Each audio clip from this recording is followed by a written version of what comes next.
ಧರ್ಮಸ್ಥಳದಲ್ಲಿ ನಡೀತಾ ಇರತಕ್ಕಂಥ ಅಸ್ಥಿ ಉತ್ಖನನಕ್ಕೆ ಈಗೊಂದು ಮೇಜರ್ ಟ್ವಿಸ್ಟ್ ಸಿಕ್ಕಿದೆ. ಇಲ್ಲಿ ತನಕ 10 ಪಾಯಿಂಟ್ಗಳಲ್ಲಿ ಗುಂಡಿ ಅಗೆಯುವ ಕಾರ್ಯ ಎಲ್ಲ ಆಗಿದೆ. 6ನೇ ಪಾಯಿಂಟ್ನಲ್ಲಿ ಸಿಕ್ಕ ಮೂಳೆಗಳನ್ನು FSL ಕಳಿಸಿದ್ದಾರೆ.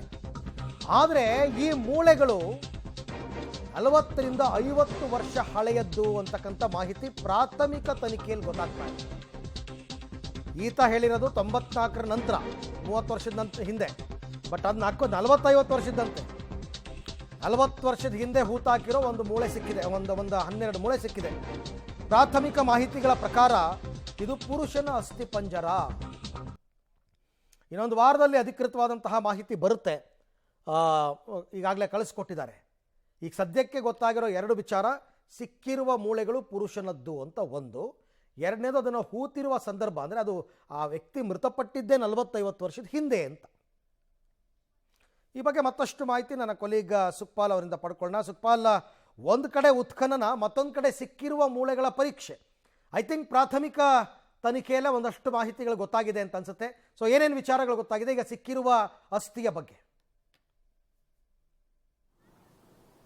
ಅರವಿಂದ್, ಈಗ ಸಿಕ್ಕಿರುವಂಥದ್ದು ಒಂದು 6ನೇ ಪಾಯಿಂಟಲ್ಲಿ ಕೆಲವೊಂದು ಅಸ್ಥಿಪಂಜರದ ಮೂಳೆಗಳು ಸಿಕ್ಕಿರುವಂಥದ್ದು. ಸುಮಾರು 12ರಷ್ಟು ಮೂಳೆಗಳು ಸಿಕ್ಕಿದೆ. ಹೀಗಾಗಿ ಇದರ ಸಿಕ್ಕಿದಂಥ ಸಂದರ್ಭದಲ್ಲಿ ಇದು ಪುರುಷನದ್ದು ಅನ್ನುವಂಥದ್ದನ್ನು ವೈದ್ಯರು ಹೇಳಿರುವಂಥದ್ದು. ಆ ಬಳಿಕ ಈಗ ಆ ಒಂದು ಮೂಳೆಯನ್ನು ಪರಿಶೀಲನೆ ಮಾಡಿದಾಗ ಸುಮಾರು 40 ರಿಂದ 50 ವರ್ಷದ ಹಳೆಯದ್ದು ಅನ್ನುವಂಥದ್ದು ಈಗಾಗಲೇ ಗೊತ್ತಾಗಿರುವಂಥದ್ದು ತನಿಖೆಯ ವೇಳೆ. ಹೀಗಾಗಿ ಈ ಒಂದು 40-50 ವರ್ಷದ ಹಿಂದೆ ಇರುವಂಥ ಮೂಳೆಗಳಿಗೂ ಈತ ಹೇಳಿರುವಂಥ ಒಂದು ಶವ ಹೂತಿಟ್ಟ ಪ್ರಕರಣಕ್ಕೂ ಯಾವುದೇ ರೀತಿಯಾದಂಥ ತಾಳೆ ಆಗ್ತಾ ಇಲ್ಲ. ಯಾಕಂತ ಹೇಳಿದರೆ ಆತ ಹೇಳಿರುವಂಥದ್ದು ಸುಮಾರು 20 ವರ್ಷದಿಂದ ನಾನು ಶವಗಳನ್ನು, 100 ಶವಗಳನ್ನು ಹೂತಿಟ್ಟಿದ್ದೇನೆ ಅನ್ನುವಂಥದ್ದನ್ನು ಹೇಳಿದ್ದಾನೆ. ಆದರೆ ಇಲ್ಲಿರುವಂಥದ್ದು, ಈಗ ಸಿಕ್ಕಿರುವಂಥದ್ದು ಸುಮಾರು 40 ರಿಂದ 50 ವರ್ಷದ ಹಳೆಯದು ಅನ್ನುವಂಥದ್ದು. ಹೀಗಾಗಿ ಪ್ರಶ್ನೆ ಉದ್ಭವ ಆಗ್ತಾ ಇರುವಂಥದ್ದು, ಈತ ಯಾವುದೇ ಕಾರಣಕ್ಕೆ ಇದನ್ನು ಹೂಳಲಿಕ್ಕೆ ಸಾಧ್ಯ ಇಲ್ಲ ಅನ್ನುವಂಥದ್ದು.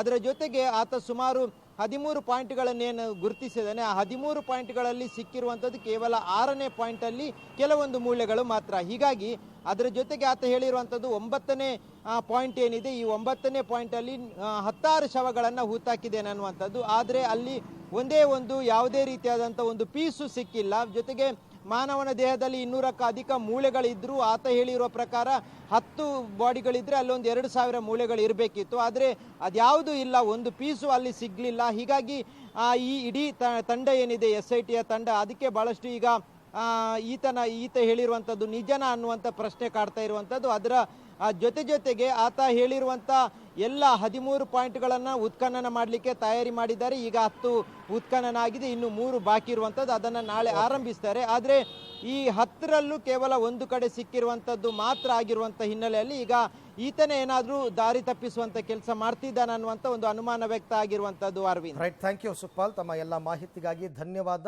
ಬಟ್ ಆ ಥರ ಏನಾದರೂ ದಾರಿ ತಪ್ಪಿಸೋ ಕೆಲಸ ಮಾಡಿದರೆ ಅದಕ್ಕೆ ತಕ್ಕ ಪ್ರತಿಫಲವನ್ನು ಆತ ಅನುಭವಿಸ್ತಾರೆ. ಧರ್ಮಸ್ಥಳದಲ್ಲಿ ಆಪರೇಷನ್ ಅಸ್ಥಿಪಂಜರ ಇವತ್ತೊಂದು ಸಣ್ಣ ಬ್ರೇಕ್. ಭಾನುವಾರ ಆಗಿರೋದ್ರಿಂದ ನಾಳೆಯಿಂದ ಪುನಾರಂಭ ಆಗುತ್ತೆ. ನಾಳೆ ಪಾಯಿಂಟ್ ನಂಬರ್ 11, 12, 13ರಲ್ಲಿ ಶೋಧ ಕಾರ್ಯ ನಡೆಯುತ್ತೆ. ಈ 3 ಸ್ಪಾಟ್ಗಳ ಬಗ್ಗೆ ಈಗ ಕುತೂಹಲ ಹೆಚ್ಚಿದೆ. ಮತ್ತೊಂದು ಕಡೆ ಮುಸುಕುಧಾರಿಯ ಮೇಲೇನೆ ಶಂಕೆ ಹೆಚ್ಚಾಗ್ತಾ ಇದೆ. ಈ 3 ಸ್ಥಳಗಳಲ್ಲೂ ಕೂಡ ಏನಾದರೂ ಸಾಕ್ಷ್ಯ ಸಿಗಲಿಲ್ಲ ಅಂದರೆ ದೂರುದಾರನ ವಿಚಾರಣೆ ಆಗುವಂತಹ ಸಾಧ್ಯತೆ ಇದೆ. ಯಾಕೆ ಈ ರೀತಿ ದಾರಿ ತಪ್ಪಿಸಿದ್ದು? ಅಷ್ಟು ಕಾನ್ಫಿಡೆಂಟ್ ಆಗಿ ತಾನೇ ಬಂದು ಗುರುತುಗಳು ಮಾಡಿದಂತಹ ಜಾಗದಲ್ಲಿ ಏನೂ ಸಿಗಲಿಲ್ಲ ಅಂತಂದರೆ ದಾರಿ ತಪ್ಪಿಸ್ತಾ ಇರೋದು ಯಾಕೆ? ಅದಕ್ಕೆ ಕಾರಣ ಏನು? ಒಂದು ದಿನಕ್ಕೆ 60 ಜನ ಎಲ್ಲ ಸೇರಿ ಕಾರ್ಮಿಕರು ಕೆಲಸ ಮಾಡ್ತಿದ್ದಾರೆ, ತಮಾಷೆ ಆಟ ಅಲ್ಲ.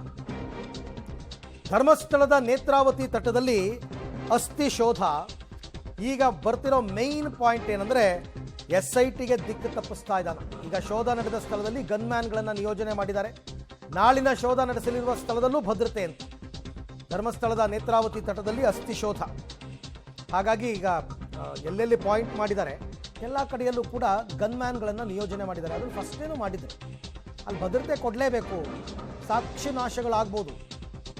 ಹಾಗಾಗಿ ಆ ಪ್ರಯತ್ನವನ್ನು ಮಾಡಿದ್ದಾರೆ. ನೋಡ್ತಾ ಇದ್ದೀರಾ, ಇದು ರೋಡ್ ಸೈಡ್ನಲ್ಲಿ ಪಾಯಿಂಟ್ ನಂಬರ್ 9, 10, 11, 12, 13 ಎಲ್ಲ ಇದೆಯಲ್ಲ, ಉದ್ದಕ್ಕೂ ಈ ಥರ ಗ್ರೀನ್ ಪರದೆಯನ್ನು ಕಟ್ಟಿದ್ದಾರೆ. ಆ ಉತ್ಖನನ ಯಾರು ಕಾಣಬಾರ್ದು ಅಂತ, ಗೌಪ್ಯವಾಗಿಡಬೇಕು ಕೆಲವು ವಿಚಾರಗಳನ್ನು ಅಂತ. ಇವತ್ತೊಂದಿನ ಬ್ರೇಕ್ ತೊಗೊಂಡು ನಾಳೆಯಿಂದ ಅದು ಕಂಪ್ಲೀಟ್ ಮತ್ತೆ ಕಂಟಿನ್ಯೂ ಆಗುತ್ತೆ. ಬೆಳಗ್ಗೆ ಆ್ಯಸ್ ಯೂಶ್ವಲ್ 10:30 11 ಗಂಟೆ ಅಷ್ಟೊತ್ತಿಗೆ ಬರ್ತಾರೆ, ಮತ್ತೆ ಶುರು ಮಾಡ್ತಾರೆ.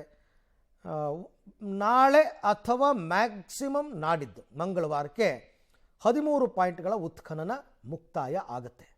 ಮುಂದೇನು ಏನಾದರೂ ಸಿಕ್ಕಿದರೆ ಪ್ರಕರಣ ಇನ್ನಷ್ಟು ಬಿರುಸು ಪಡ್ಕೋಬಹುದು, ಇಲ್ಲ ಅಂತಂದರೆ